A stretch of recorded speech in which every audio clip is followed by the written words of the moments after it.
साथियों नमस्कार, मैं सत्यनारायण सिंह अपने YouTube channel S N Singh classes में आप सभी का हार्दिक स्वागत एवं अभिनंदन करता हूं। साथियों, NCERT कक्षा 12 हिंदी के अंतर्गत कविता बात सीधी थी पर को आज हम पढ़ेंगे, जिसे कुंवर नारायण ने लिखा है।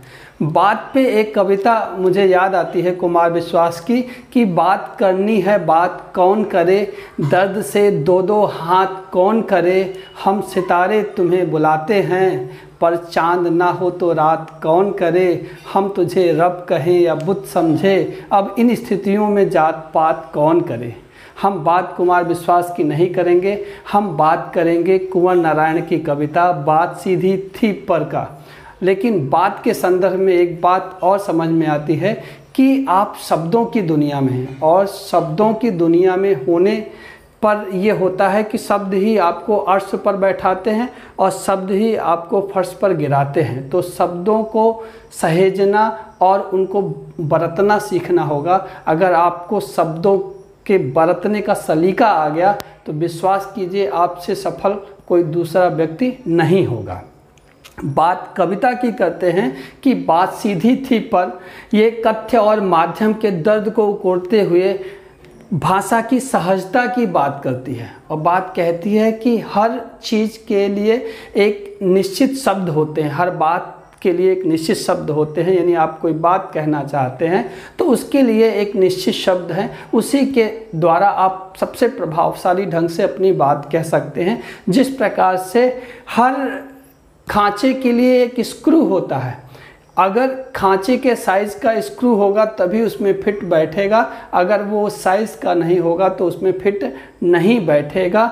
यानी अगर आप छोटे खांचे में बड़ा स्क्रू फिट नहीं कर सकते हैं। उसी तरह से जब शब्द होते हैं तो कई बार हम उनके पर्यायवाची शब्दों का प्रयोग कर देते हैं, लेकिन वो उसके सही अर्थ को प्रस्तुत नहीं करते हैं। अर्थात हर शब्द के अपने एक विशेष अर्थ होते हैं और वो अपनी उसी विशेषता के साथ ही जब किसी जगह पे प्रयुक्त होते हैं तो अपना सर्वमान्य अर्थ वो प्रदान करते हैं। और कविता क्या है? सही शब्द का सही शब्द के साथ जुड़ना, सही बात का सही बात के साथ जुड़ना ही कविता है। और जब ऐसा हो जाता है तो किसी भी अतिरिक्त प्रयास की ज़रूरत नहीं पड़ती है। आइए हम कविता को समझते हैं कि बात सीधी थी पर एक बार भाषा के चक्कर में जरा टेढ़ी फंस गई।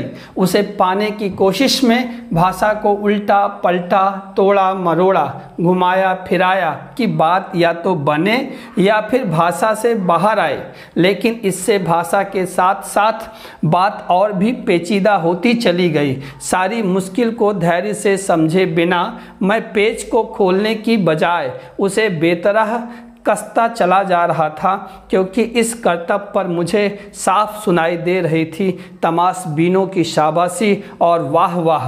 आखिरकार वही हुआ जिसका मुझे डर था। जोर ज़बरदस्ती से बात की चूड़ी मर गई और वह भाषा में बेकार घूमने लगी। हार कर मैंने उसे कील की तरह उसी जगह ठोक दिया। ऊपर से ठीक ठाक पर अंदर से ना तो उसमें कसाव था ना ताकत। बात ने जो एक शरारती बच्चे की तरह मुझसे खेल रही थी, मुझे पसीना पोंछते देखकर पूछा, क्या तुमने भाषा को सहूलियत से बरतना कभी नहीं सीखा? कहने का मतलब यह है कि जब भी हम भाषा का अनुचित प्रयोग करेंगे तो उसमें जटिलता आ जाएगी और व्यक्ति उसमें उलझता हुआ चला जाएगा और वह अपने उद्देश्य के साथ सामंजस्य कभी भी नहीं बिठा पाएगा। बात सीधी थी पर एक बार क्या हुआ, कवि को एक भाव व्यक्त करना था, एक विचार व्यक्त करना था। तो उस भाव और विचार को व्यक्त करने के लिए वो एक जो सौंदर्यमयी भाषा होती है, एक ऐसी भाषा जो साहित्यिक होती है, एक ऐसी भाषा जो थोड़ी सी क्लिष्ट हो लेकिन एक सुंदर लगे, ऐसी भाषा के चक्कर में वो फंस गया। तो वही कहा, बात सीधी थी पर एक बार भाषा के चक्कर में जरा टेढ़ी फंस गई। यानी एक सामान्य बात कहनी थी, एक सामान्य विचार रखना था, एक सामान्य मन के भाव को प्रकट करना था, लेकिन वो भाषा के सौंदर्य में फंस गया कि हम ऐसे शब्दों का प्रयोग करें जो देखने में बड़े साहित्यिक लगे और वो बड़े सुंदर लगे। तो ऐसा करने के चक्कर में वो बात उस भाषा के चक्कर में जाके फंस गई। इसका मतलब क्या हुआ कि वो बात जो वो कहना चाहता था वो भाषा के चक्कर में उस बात को नहीं कह पाया, उस तरह से व्यक्त नहीं कर पाया जिस तरह से वो व्यक्त करना चाहता था। अर्थात मन के जो विचार थे, मन के जो उद्गार थे, मन के जो भाव थे, वो उसके द्वारा जो शब्द लगाया गया था, शब्द लिखा गया था, वो उसको प्रदर्शित नहीं कर रहे थे। फिर क्या हुआ, उसे पाने की कोशिश में भाषा को उल्टा पलटा, तोड़ा मरोड़ा, घुमाया फिराया। फिर उसने एक बार फिर कोशिश की कि जो बात वो कहना चाहता है, जो वो भाव प्रकट करना चाहता है, जो उसके बात का मीनिंग है वो सामने आए। इसकी कोशिश में उसने शब्दों को उल्टा पलटा, तोड़ा मरोड़ा, घुमाया फिराया, आगे पीछे किया, लेकिन कि बात या तो बने या फिर भाषा से बाहर आ जाए। बात बन जाए क्या है, ये मुहावरा है। बात बन जाए मतलब काम हो जाना है, जो हम चाहते हैं वो हो जाए, तो बात बने ये एक मुहावरा है। और कि या तो बात बन जाए या फिर भाषा से बाहर आ जाए, यानी जो भाषा के चक्कर में बात फंस गई है और जो उसके अलग अलग अर्थ निकल रहे हैं वो उससे निकल आए और उसका वही अर्थ निकले जो वो कहना चाहता है। लेकिन इससे भाषा के साथ साथ बात और भी पेचीदा होती चली गई। यानी कहने का मतलब मुश्किल ये आई कि इससे भाषा के साथ साथ बात और भी पेचीदा हो गई। पेचीदा माने मुश्किल हो गई, कठिन हो गई, उसको व्यक्त करना थोड़ा सा कठिन हो गया। देखते हैं कि बात सीधी थी पर ना, बात जो उसे कहनी थी एक सीधी बात थी, सरल बात थी, सामान्य विचार था, सामान्य भाव था, वो कहना चाहता था, लेकिन वो फंस गया भाषा के सौंदर्य में, उसकी क्लिष्टता में फंस गया, वो अच्छे अच्छे शब्दों के चयन में फंस गया कि अच्छे अच्छे हम शब्द जो है हम करें। तो ऐसी स्थिति में वो जब वो इस चक्कर में फंस गया तो देखा कि वो बात जो कहना चाहता था, वो जो अपने विचार रखना चाहता था, वो तो वो रख ही नहीं पा रहा। तो अब क्या किया, उसने थोड़ी सी और कोशिश की, शब्दों को घुमाया फिराया और अलग अलग शब्दों का प्रयोग किया ना, उस तरह के सौंदर्य शब्दों का प्रयोग किया जो एक तुक में, जो एक लय में बैठे। इस तरह से कि या तो बात बन जाए, वो जो कहना चाहता है वो बात वो कह पाए, या फिर भाषा से बाहर आ जाए वो बात। ये जो भाषा का चक्रव्यूह है, जो भाषा की दुनिया है, जो शब्दों की दुनिया, जिसकी थोड़ी देर पहले हमने बात की कि शब्दों को आपको बरतना सीखना होगा ना, उससे वो बाहर आ जाए। लेकिन इससे क्या हुआ कि वो बात और पेचीदा हो गई और मुश्किल हो गई और कठिन हो गई। यानी अपनी बात वो कह नहीं पाया, अपनी चीज, अपने भाव वो व्यक्त नहीं कर पाया। देख लेते हैं इसका शिल्प सौंदर्य कि अतुकांत मुक्तक छंद। अतुकांत मुक्तक छंद का मतलब क्या है?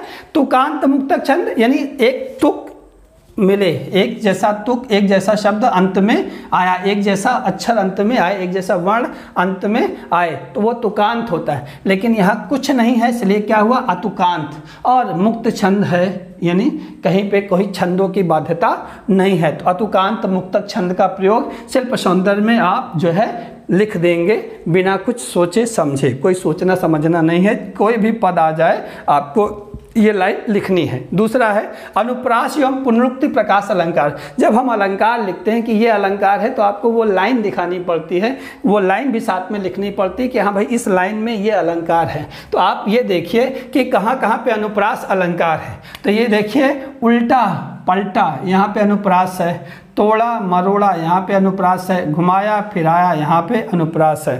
ठीक है, अब देखेंगे पुनरुक्ति प्रकाश अलंकार कहाँ है, तो साथ में पुनरुक्ति प्रकाश अलंकार है। पुनरुक्ति प्रकाश अलंकार क्या होता है, एक शब्द दो बार आएगा लेकिन अर्थ में कोई परिवर्तन नहीं होगा। अनुप्रास अलंकार आप जानते हैं कि समान वर्ण जो है आए ना, एक निश्चित अंतराल पे, तो उसे वहाँ अनुप्रास होता है। वर्णनात्मक शैली यानी उसी का वर्णन किया गया है, जो उसकी समस्या थी उसको जो उसने वर्णित किया है, इसलिए वर्णनात्मक शैली हो गया। तो यहाँ पे आपको कोई समस्या नहीं है। अब संवादात्मक शैली, इसमें संवाद कहीं पे नहीं है, तो ये चौथा पॉइंट इस के लिए नहीं है, पहले पद के लिए नहीं है। सरल, सहज व बोधगम्य भाषा का प्रयोग, तो भाषा सरल है, सहज है। सरल सहज का मतलब क्या होता है कि आप देखें और देख के ही आपको उसके अर्थ का अंदाज़ा लग जाए, तो वो सरल है। और सहज है मतलब उस तरह से ऐसे शब्दों का प्रयोग, ऐसे बिंबों का प्रयोग जो आपकी दुनिया के हों, यानी जिनसे आप सामान्य रूप से परिचित हों, तो वो सहज हो गया। बोधगम्य मतलब समझ में आ जाना, तो ये बोधगम्य भाषा का प्रयोग है। मुहावरे का प्रयोग तो हमने बताया कि बात बनना, ये एक क्या है, मुहावरा है, तो मुहावरे का प्रयोग लिख देंगे बात बनना। उपमा और प्रश्नालंकार इसमें नहीं है। तो ये पहला पद आपके समझ में आ गया होगा। बढ़ते अगले में कि सारी मुश्किल को धैर्य से समझे बिना मैं पेच को खोलने की बजाय उसे बेतरह कसता चला जा रहा था, क्योंकि इस कर्तव्य पर मुझे साफ सुनाई दे रही थी तमाशबीनों की शाबाशी और वाह वाह। आखिरकार वही हुआ जिसका मुझे डर था, जो जबरदस्ती से बात की चूड़ी मर गई और वह भाषा में बेकार घूमने लगी। लेखक क्या कह रहा है कि कवि क्या कह रहा है कि जब ऐसी स्थिति आई कि हम बात जो कहना चाहते थे, जो विचार व्यक्त करना चाहते थे, वो नहीं कर पाए, तो मुझे क्या करना था, धैर्य से स्थिति को समझना था। क्योंकि कहीं भी जब आप मुश्किल परिस्थिति में फंस जाते हैं तो धैर्य आपका सबसे बड़ा साथी होता है। अगर आप पेशेंस से बैठ के सारी स्थितियों पे चिंतन करें तो आपको समस्या का हल वहीं मिल जाता है। लेकिन लेखक ने क्या किया, सारी मुश्किल स्थिति को धैर्य से समझा नहीं, क्या किया, पेंच को खोलने की बजाय बेतरह कसता चला जा रहा था। अब पेंच क्या है, अब ये देखिए, ये पेंच है, स्क्रू है, आप जानते हैं ये खांचे में फिट होता है, तो इसमें चूड़ी बनी हुई, क्या बनी हुई है, चूड़ी बनी हुई है। तो आप कसेंगे तो जब इसको राइट साइड घुमाएंगे तो ये कसता हुआ चला जाएगा, लेफ्ट साइड में खुलता है। तो अगर इसको वो क्या किया कि बेतरह कसता चला जा रहा था, यानी उसको बात को सरल करने की बजाय, वो चीज़ें खोलने की बजाय, स्पष्ट करने की बजाय वो उसी कारीगरी में लगा रहा था कि किसी तरह से जो जिस तरह के वो साहित्यिक सौंदर्य के चक्कर में पड़ा हुआ है, भाषा के चक्कर में पड़ा हुआ है, वो सही हो जाए, बैठ जाए। तो उसे बेतरह कसता चला जा रहा था। क्यों? क्योंकि इस कर्तव्य पर मुझे साफ सुनाई दे रही थी तमाशबीनों की शाबाशी और वाह वाह। ये बहुत समझने वाली बात है कि जब ऐसा कर रहा था तो जो तमाशबीन थे यानी देखने वाले थे, वो क्या कर रहे थे, शाबाशी दे रहे थे, वाह वाह कह रहे थे। और आप जानते हैं अक्सर हम में से बहुत सारे लोग क्या करते हैं, कभी कभी संवाद की स्थिति में ऐसे ऐसे शब्दों का प्रयोग करते हैं जबकि सामने वाला उसको समझ नहीं पाता। तो आप ये बताइए कि जब हम कोई बात कहें और आपके समझ में ही ना आए तो मेरे कहने का मतलब क्या है। आप हो सकता है कि कभी कभी लोग व्यंग में और कभी कभी क्या होता है कि बेवकूफ़ है, अच्छा उसका मजाक उड़ाने के क्रम में उसे वाह वाह शाबाशी शाबाशी देने लगते हैं ना। क्योंकि एक बात जो आपके को समझ लेनी है कि कौन सी बात कब कैसे कही जाती है। अगर इस बात का सलीका हो तो हर बात सुनी जाती है। तो अगर आपको ये सलीका पता है कि किस तरह से बात करनी है और किस तरह से बात कहनी है, किस तरह से सरल शब्दों में अपनी बात कहनी है कि जो भी आप कहना चाहते हैं वो 100% सामने सुनने वाले के दिमाग तक वो बात जाए, तो अगर आप इस तरह से करते हैं तो तभी आपका संवाद सार्थक है। और नहीं, अगर आप भाषा के साहित्यिक सौंदर्य में पढ़ते हैं या ऐसे शब्दों के चक्कर में पढ़ते हैं जिनका अर्थ समझना मुश्किल हो, जिनका अर्थ कठिन हो, तो फिर वहाँ पे आपको लोग मजाक में आपको शाबाशी देंगे और आपकी वाह वाह करेंगे, लेकिन वो मीनिंग उसका नहीं निकलेगा, वो उसका अर्थ नहीं निकलेगा। हम अक्सर ऐसा करते हैं, हमें ये ध्यान रखना चाहिए क्योंकि सरल होना बहुत कठिन है। आप कठिन शब्दों का प्रयोग करेंगे, ऐसे शब्दों का प्रयोग करेंगे जो लोग सुने ना हो, लेकिन सरल शब्दों का प्रयोग करते हुए अपनी बात को अच्छे ढंग से, क्योंकि जब कोई बात आपके दिल से निकलती है, आपके मन से निकलती है, तब वो असरदार होती है। तो वही कहा कि मुझे समझना था सारी स्थितियों को और हमें पेज को खोल लेना था और फिर नए तरीके से उसे कसना था, यानी अपनी बात को नए तरीके से हमें बैक हो जाना था, अपनी बात को नए तरीके से लोगों के सामने प्रस्तुत करना था सरल और आसान भाषा में। लेकिन हम क्या किए, हम उसी को कसते चले गए, अर्थात उसी साहित्यिक भाषा में, साहित्यिक सौंदर्य में, ऐसे शब्दों में जिनका अर्थ समझना मुश्किल था, उसी में हम उसको फिट करते चले गए। और क्यों ऐसा किए? क्योंकि सामने जो लोग बैठे थे, जो तमाशबीन थे, जो देखने वाले थे, वो वाह वाह कर रहे थे, शाबाशी दे रहे थे, वास्तव में वो मजाक उड़ा रहे थे, वास्तव में वो आपको मूर्ख बना रहे थे। और क्या कहा कवि ने? आखिरकार वही हुआ जिसका मुझे डर था। उसे उस बात की आशंका थी, उस बात का डर था कि ये अपना अर्थ खो देगा, अपना असर खो देगा ना। जो जबरदस्ती से बात की चूड़ी मर गई। यहाँ भी एक मुहावरा है कि चूड़ी मर जाना। चूड़ी मर जाना का मतलब है कि असरहीन हो जाना। क्या हो जाना? असरहीन हो जाना, बेकार हो जाना। तो उसे डर था और जो जबरदस्ती की उसने जो है उसको फिट करने की कोशिश की, शब्दों के माध्यम से, साहित्यिक शब्दों के माध्यम से कहने की बात की, लेकिन बात की चूड़ी मर गई, उसका असर चला गया। वो बात जो कहना चाहता था, उसका जो भाव लोगों पे, जो प्रभाव पड़ना था, वो प्रभाव खत्म हो गया, प्रभावहीन हो गई और वह भाषा में बेकार घूमने लगी। वो बात क्या हो गई? भाषा में बेकार घूमने लगी, मतलब उसका कोई अर्थ नहीं निकलना था, उसका कोई मीनिंग नहीं निकलना था, वो जो भाव थे वो लोगों तक नहीं पहुंचने थे। तो अब इसका देख लेते हैं। अतुकांत मुक्तक छंद, तो कोई तुक नहीं है अंत तक, तो आप कह सकते हैं कि अतुकांत मुक्तक छंद है। अनुप्रास एवं पुनरुक्ति प्रकाश अलंकार देखते हैं। वाह वाह, वाह वाह देखिए, वाह वाह ये क्या है? ये पुनरुक्ति प्रकाश अलंकार है, ठीक है। और साफ सुनाई, सा की आवृत्ति है, इसलिए ये क्या हो गया? यहाँ पे अनुप्रास अलंकार हो गया। तो संवादात्मक शैली इसमें नहीं है, सरल है, सहज है, बोधगम्य है, यानी भाषा सरल है, सहज भी है और बोधगम्य भी है, आप आसानी से समझ भी लेंगे। मुहावरे का प्रयोग हुआ, कौन से? वो चूड़ी मर जाना, यानी असरहीन हो जाना, बेकार हो जाना, महत्वहीन हो जाना, अर्थहीन हो जाना, ये चूड़ी मर जाने का अर्थ होगा, मुहावरा का प्रयोग है। और उपमा अलंकार, प्रश्न अलंकार इसमें नहीं है। तो कुल मिलाकर के ये आपके समझ में आ गया होगा। अंतिम पैराग्राफ की ओर बढ़ते हैं। हार कर मैंने उसे कील की तरह उसी जगह ठोक दिया। ध्यान दीजिए, ठोक दिया, ये देसा शब्द है, ठोक दिया, गांव का शब्द।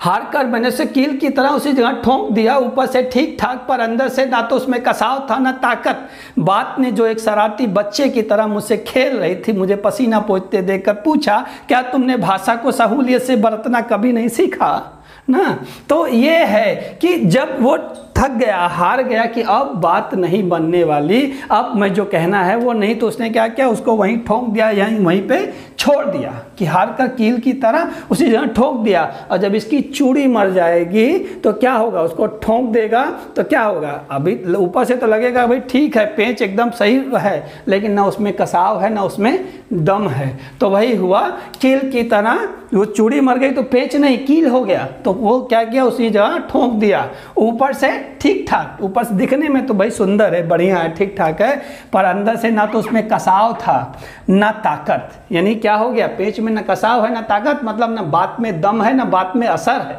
ना। दम और असर होना बड़ा जरूरी है। जो आप बात कह रहे हैं उस बात में अगर असर नहीं है तो फिर बेकार है। आप ऐसे ही लोग बोल रहे हैं, बोलते चले, आप भी बोलते रहिए। तो बात में ना असर था ना ताकत थी ना।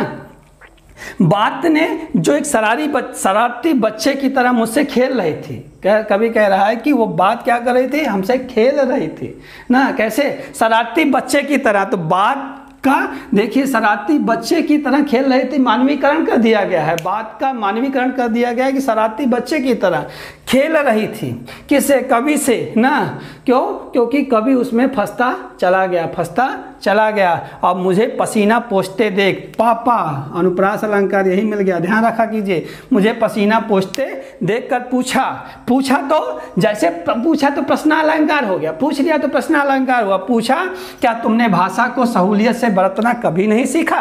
तुमने पूछा क्या भाषा को सहूलियत से बरतना नहीं आया? यानी आप भाषा को उसी तरह से एक बात कही थी कि हर शब्द का एक निश्चित अर्थ होता है। कई बार हम पर्यायवाची शब्द रख देते हैं और सोचते हैं कि हमारा मतलब वही होगा, मीनिंग वही निकलेगा, लेकिन हर बात का अपना एक विशिष्ट अर्थ होता है, हर शब्द का अपना एक विशिष्ट अर्थ होता है और आपको शब्दों को उसको बरतना सीखना होगा, उसको संभालना सीखना होगा। तो वही कह रहा है कि क्या तुमने भाषा को सहूलियत से बरतना मतलब उसका प्रयोग करना, बरतने का मतलब प्रयोग करना कभी नहीं सीखा। तो यहाँ पे प्रश्न पूछ लिया भाषा ने, कि बात ने जो शरारती बच्चे की तरह थी, किससे, कभी से, क्या तुम्हें भाषा का प्रयोग करना नहीं सीखा। यानी भाषा कौन सी बात आप कहाँ पे कहेंगे, किस तरह के शब्दों का प्रयोग करेंगे, एक विशिष्ट अर्थ जो है, एक जो प्रदर्शित करता शब्द है उसको उसी जगह पे रखेंगे, तभी आप अपनी बात को असरदार तरीके से लोगों से कह पाएंगे। और वही जब वो लेखक कवि असफल हो गया तो बात ने बच्चे की, शरारती बच्चे की तरह उस पर हंसते हुए पूछा कि तुम्हें भाषा का प्रयोग करना नहीं आया। वास्तव में अगर हम साहित्य पढ़ते हैं उसमें भाषा का प्रयोग करना नहीं आए तो ये थोड़ी सी चिंताजनक बात है।